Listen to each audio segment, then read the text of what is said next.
Et bonjour tout le monde, vous êtes sur Culture Plane, une chaîne indépendante que vous pouvez d'ailleurs soutenir par le site Tipeee depuis le mois de décembre.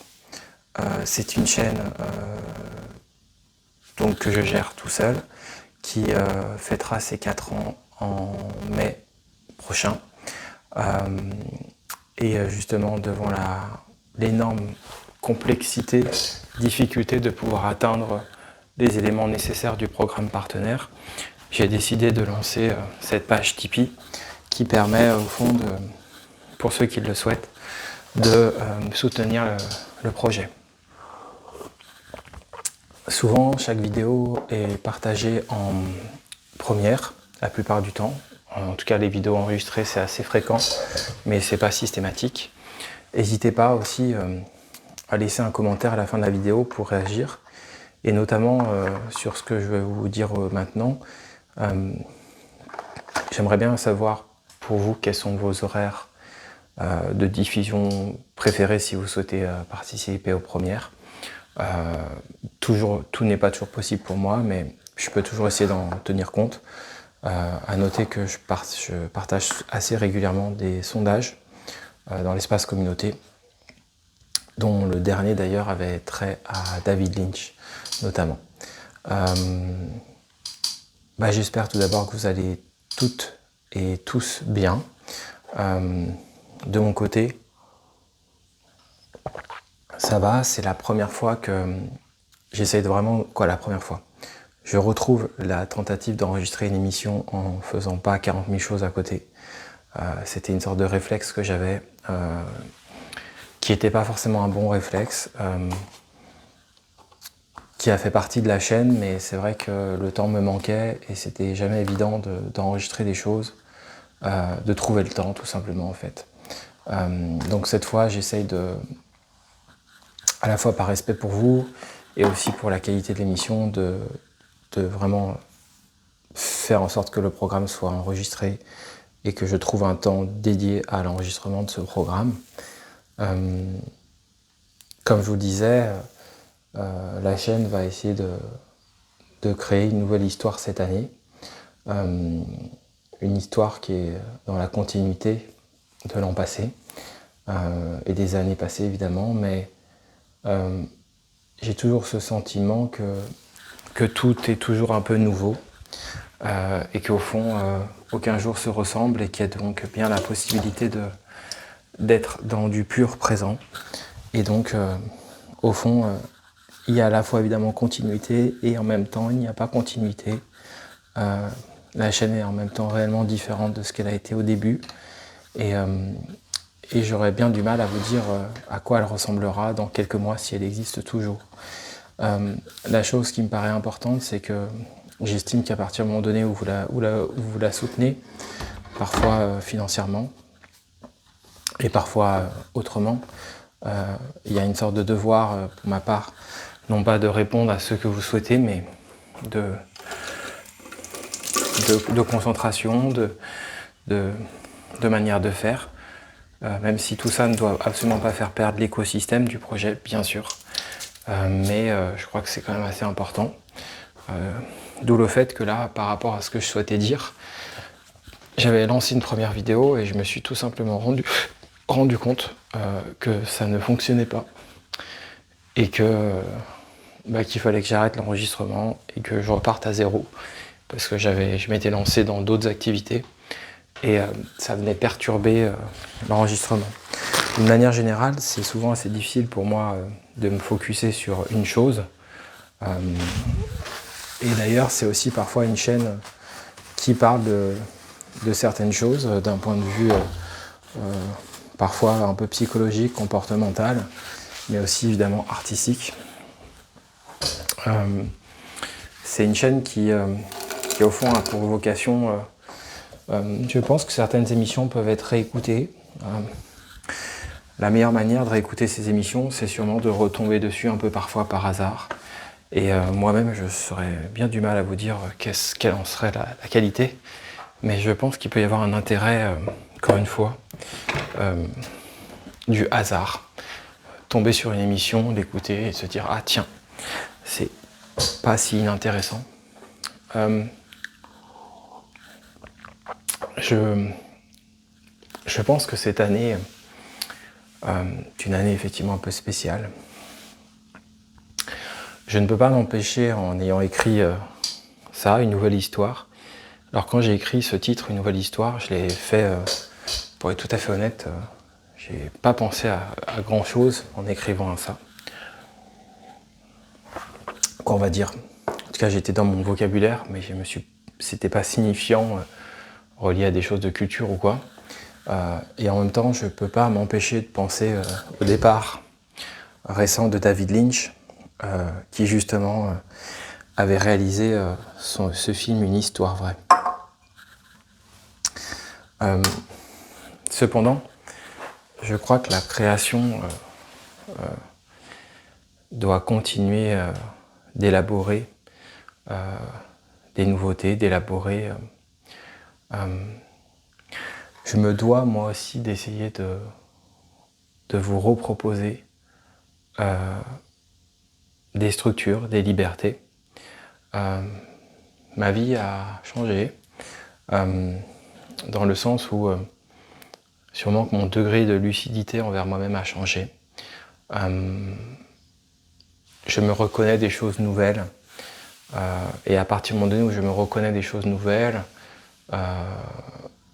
j'ai un degré de vigilance envers moi-même qui est différent et donc ma parole pour le moment change.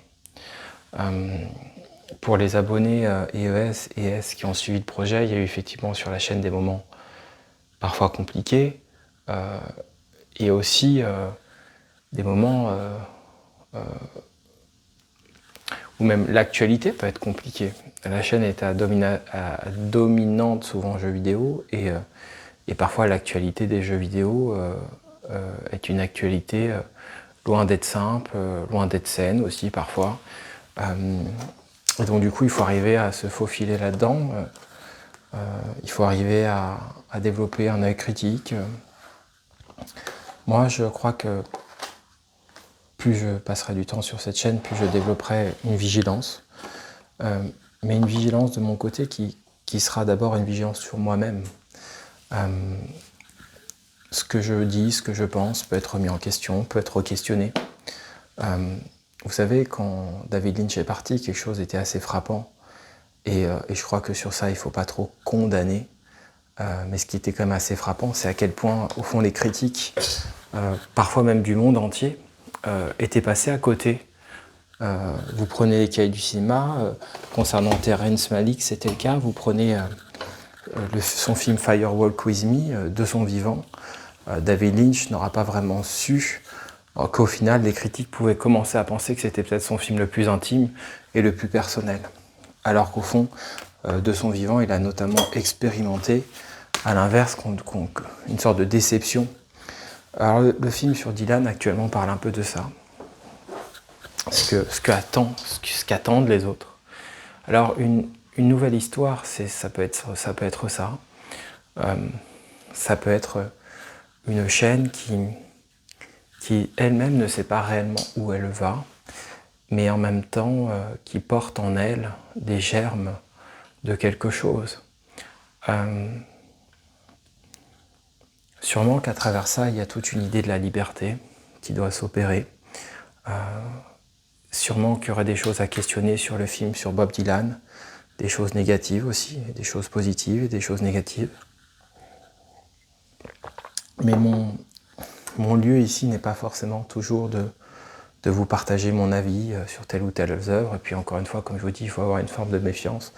Il y a aussi à l'inverse des moments donnés de grande clarté que j'aime parfois partager.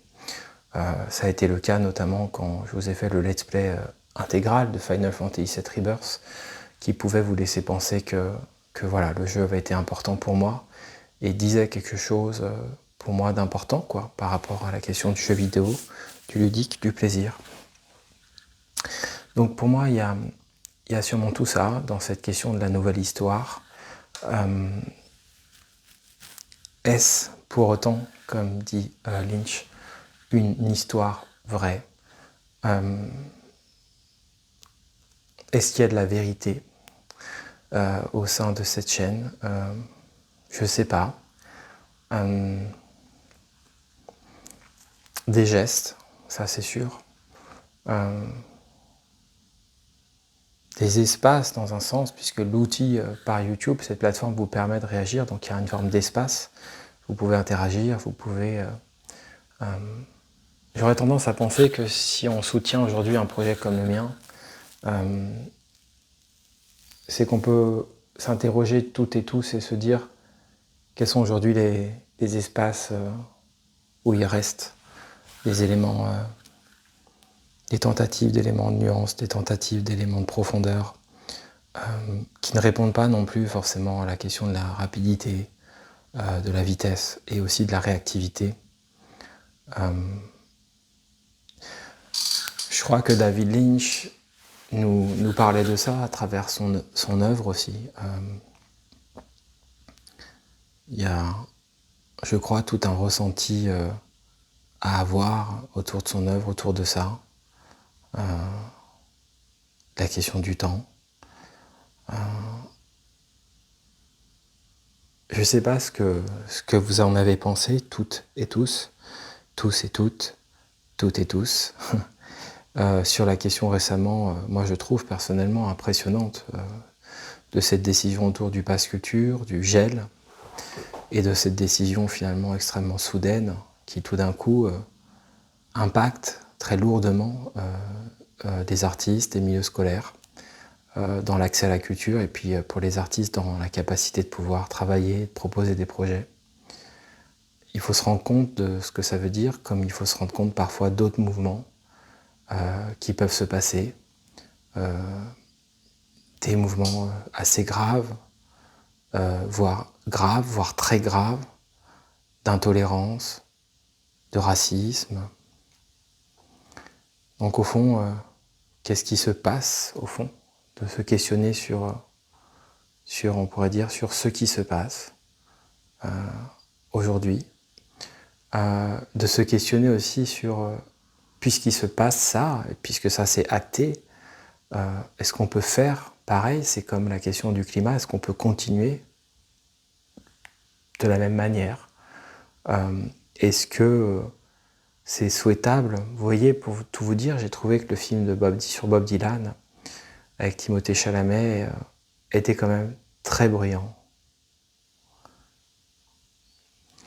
Ce que je veux dire par là, c'est que quand j'écoute justement, quand j'avais écouté justement l'acteur, poète et peintre, on peut dire photographe aussi, Viggo Mortensen, il parle très bien de ça, il parle très bien de son bonheur d'avoir joué dans le premier film du Seigneur des Anneaux et en même temps ce questionnement, voire cette stupéfaction des écrans verts après, du budget, on pourrait dire quelque part d'une forme de folie quand même. Alors, une nouvelle histoire pour Culture Plane, cette année, ça peut être aussi ça, c'est-à-dire une manière de faire les choses un peu différentes. Des temps d'arrêt. Chercher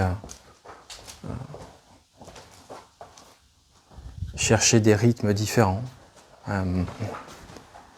Ça, c'est quelque chose, je pense, qui peut être souhaitable. Il y a aussi de ça dans le film sur Dylan, c'est-à-dire, au fond, ça c'est un passage qui est juste assez beau sur cette idée de, voilà, est-ce que l'artiste, au fond, il peut vraiment changer les choses, quoi. Et à un moment donné, est-ce que sa manière de changer les choses, c'est déjà de proposer son art, quoi. Et qu'à un moment donné, certes, il y a des créations qui sont symboliques, mais il ne peut pas forcément surfer que sur ça. Il peut avoir besoin juste de peindre, il peut avoir besoin juste de parler, il peut avoir besoin juste de photographier. Alors moi, dans mon cas personnel, ce qui est particulier, c'est que je ne sais pas si ça sera un jour reconnu, mais aujourd'hui, je sais quasiment de manière certaine que structurellement, il y a quelque chose en moi qui est différent. On pourrait se questionner sur est-ce que chaque artiste n'aurait pas, quelque part, Et quand j'emploie le mot artiste, j'emploie vraiment avec la profondeur de ce que ça veut dire, hein. Toute personne qui sait ce que c'est être artiste peut avoir un écho avec ça. Pour le reste, c'est un peu plus difficile d'y avoir accès, je crois. De la même manière que je pense qu'un artiste aura un peu du mal à réellement avoir accès à se dire qu'est-ce que c'est qu'être un vrai sportif, qu'est-ce que c'est qu'être un vrai... on a tous comme ça il y a des mondes en fait, hein, des mondes différents. Et je crois que il faut parfois pouvoir dire que si on n'est pas physicien, c'est difficile de se rendre compte de ce que c'est qu'être un physicien. Par exemple, ce que c'est qu'être une peintre ou un peintre. Si on n'est pas peintre, je pense que je dis pas qu'on peut pas comprendre, mais c'est au moins reconnaître que c'est difficile d'y accéder très souvent aujourd'hui. On croit, alors qu'on n'y est pas, que c'est facile.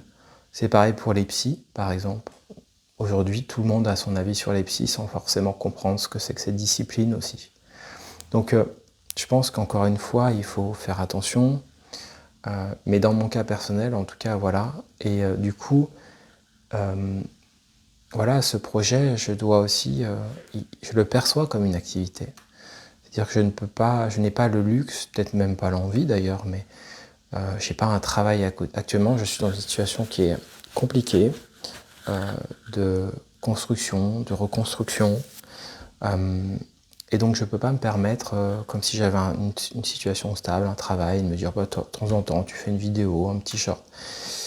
Ce projet, il est, en fait, c'est une partie de ma vie, quoi. Un peu comme si j'étais un musicien et que j'avais presque que ça. Alors moi, j'ai pas que ça, mais c'est pas loin parfois d'être le cas non plus. Et en tout cas, c'est pas le cas.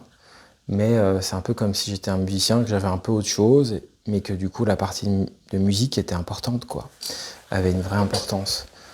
C'est pas comme quelqu'un qui, voilà, qui, je sais pas moi, qui est à côté à son compte d'image, son je sais pas quoi, et qui a son travail à côté. Et voilà, là on est dans mon cas, on est sur autre chose. Donc ça, c'est aussi, je pense, important au final que moi, je me le fasse comprendre à moi-même et que je le fasse un peu comprendre aux autres. C'est aussi pour ça que je crois que j'ai une forme d'attention et vigilance, ouais, quand même, ou de souci d'avoir envie dans l'espace communauté de vous partager, voilà, par exemple, là récemment, dans cet espace, je vous ai dit, voilà, que les premiers dons qui avaient été donnés en décembre, j'ai pu les recevoir, qu'il y a eu cette commission de 8%, et que du coup, prochainement, j'aurai à avoir un pourcentage dessus de cotisation sociale, qui est de 20%, je crois. Plus, je crois que c'est 25%, mais plus de 20% en tout cas. Donc voilà, ça pour moi, c'est important parce que c'est... je crois qu'au fond, cette notion, il y a une forme de notion... sûrement qui est importante de réel et de rêve en fait, et qu'à un moment donné il faut pouvoir le penser simplement. Et David Lynch en parlait assez simplement quand il a eu cette expérience de site internet, je sais plus quoi, et il s'était dit bah en fait si je voulais continuer et même en vivre, il faudrait que je passe tout mon temps dessus. Et donc David Lynch n'était pas du tout un food track, en tout cas uniquement comme on pourrait le penser. C'était quelqu'un qui se questionnait sur ses projets, sur aussi parfois une forme de rentabilité quand même aussi, quoi. L'idée c'était pas que rien ne marche et que de rien pouvoir faire, quoi. Donc je trouve que c'est important. C'est certain que ce projet il se range quand même dans des catégories de projets qui sont assez plutôt radicaux quand même. Certaines personnes de la chaîne pourraient le catégoriser d'ovni ou quoi.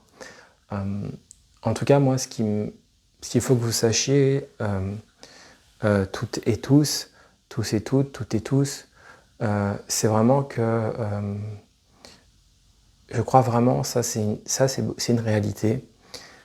Et c'est intéressant, je trouve, dans des mondes aujourd'hui comme ceux qu'on vit, hein, de pouvoir dégager des réalités. Parce qu'au fond, peut-être que la chose la plus forte, c'est de dégager des réalités. Et je crois que ce que je peux vous dire, c'est que dégager des réalités, c'est que, par exemple, vous êtes dans un domaine de rêve, tout d'un coup, et puis tout d'un coup, vous sortez dehors et vous aidez une personne. Tout d'un coup, c'est un domaine de réalité. Peut-être que c'est votre domaine de rêve qui a impacté le domaine de réalité, mais c'est devenu un domaine de réalité. Et je crois que quand on a notamment une chaîne, tout n'est pas virtuel, il y a des domaines de réalité. Et notamment dans ces domaines de réalité, il n'y a pas que des réalités financières. C'est-à-dire quand vous allez...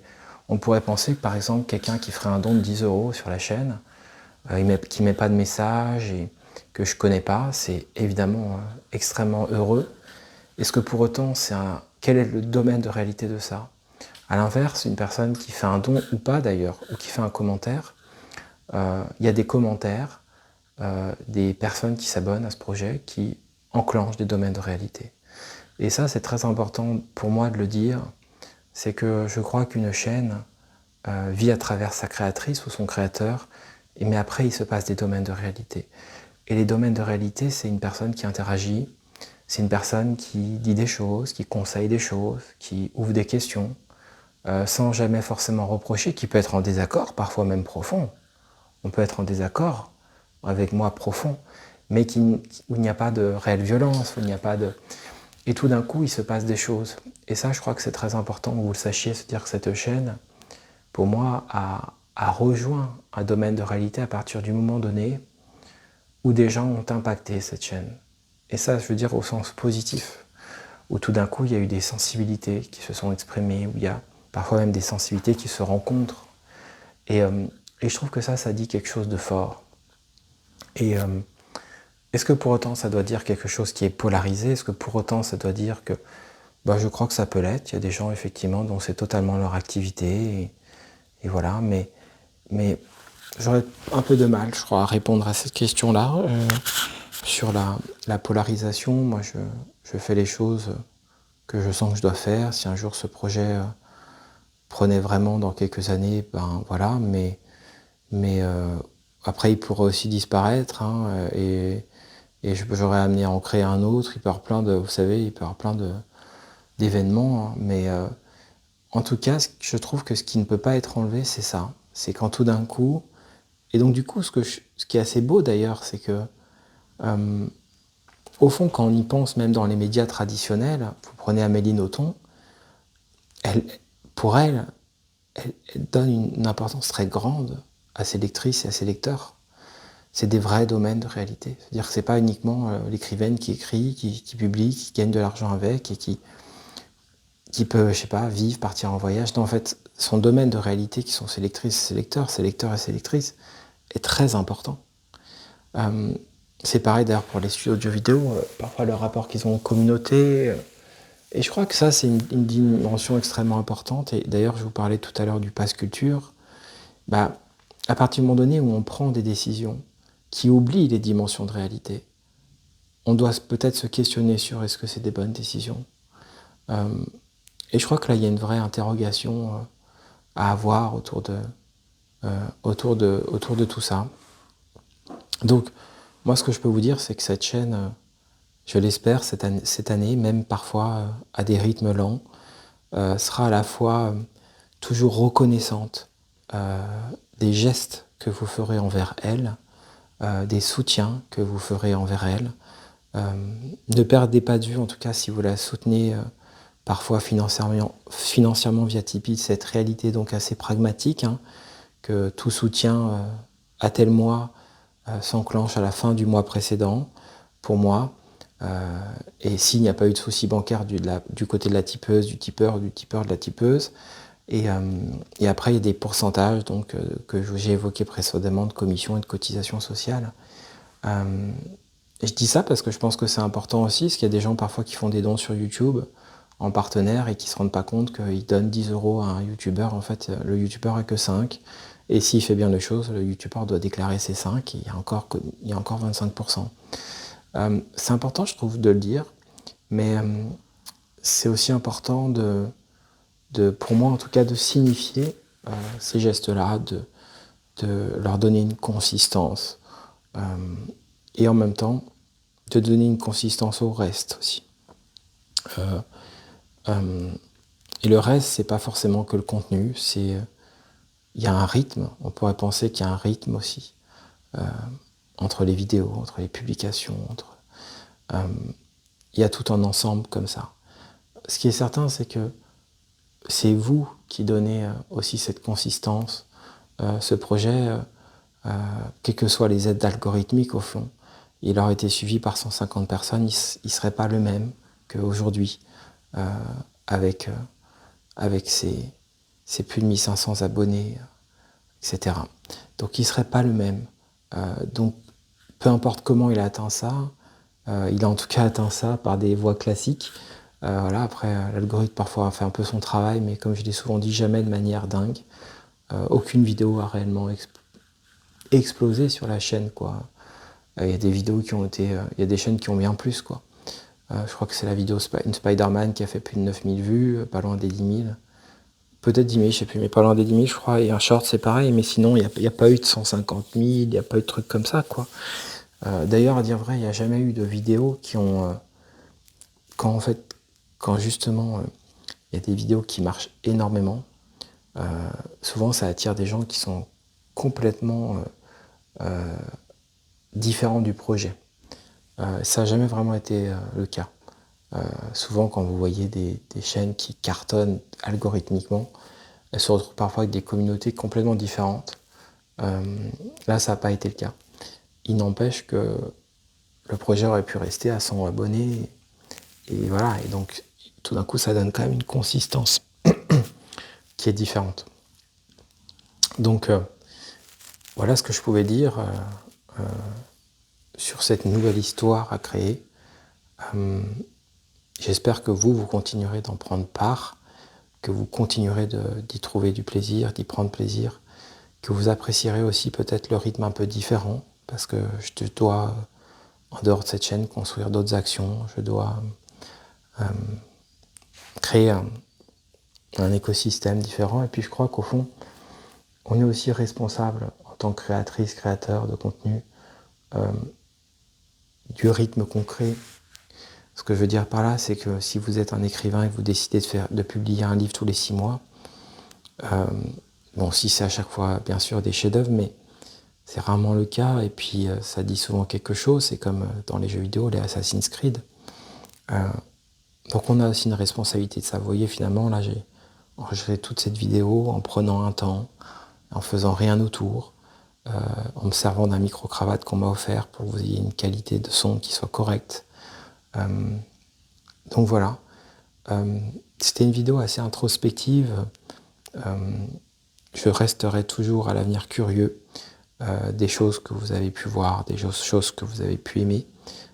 Mais là, cette vidéo était peut-être quand même dans un flow, un rythme un peu différent de d'habitude.